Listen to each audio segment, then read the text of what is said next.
I'll have you on the line. There is another case that I do want to touch on. I'm going to pull up this tweet from you today, something that you have been following. So here you write, an Olympic snowboarder was sentenced in LA today to 6 months in prison for obstructing an investigation into a plane crash he staged, quote, to gain online views on YouTube. I remember this case when we first covered it, but if you could break it down for our viewers where this even started. I mean, it seems not even believable that someone could actually stage a whole plane crash, but that's exactly what this person did. Yeah, I mean, it's quite a remarkable story that definitely got some headlines when it first happened. And this was a plea agreement that he struck several months ago. And he was finally sentenced today in Los Angeles federal court. But this was an Olympic snowboarder, and he still has Olympic aspirations. But he's obviously a thrill seeker, and he's also a licensed pilot. And he was piloting a plane in California on the way to Mammoth Lakes, which is near Yosemite National Park, just a beautiful area of California. And there's actually video online still of him bailing out of the plane on a parachute, and the plane crashes. And yeah, he's admitted that this was that he had a plan to post this video on YouTube to monetize and get clicks and money off it. So he actually pleaded guilty to a charge involving obstructing a federal investigation into this, because when he started getting questions asked about where the wreckage was and what happened, he lied to investigators, he admitted to. So the big thing I got from this happened back in 2021, but with him immediately entering a plea deal with prosecutors back almost 6 months ago now,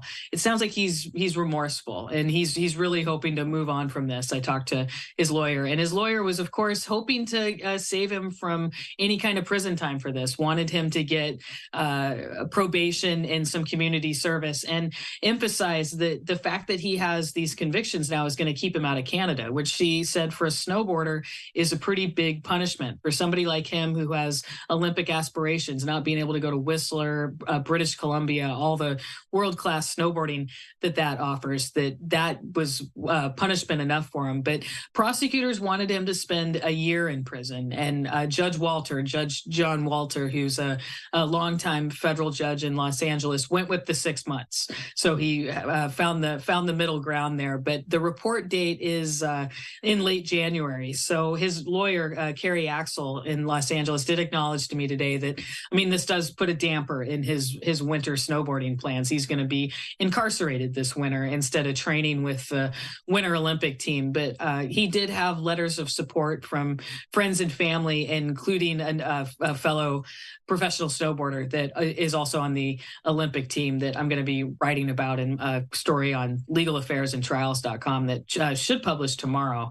And it just shows that he still has support, and that I think even when he gets released from federal prison, he's hoping that he can still salvage some kind of Olympic career out of this. But again, just the restrictions he's going to have in place, being convicted of a felony like that's going to follow him around for the rest of his life. Oh, Megan, I've met snowboarders, and I mean, you're right. If they're away from the snow, it's like, I mean, that's prison enough for them. It's complete punishment, especially an Olympic snowboarder.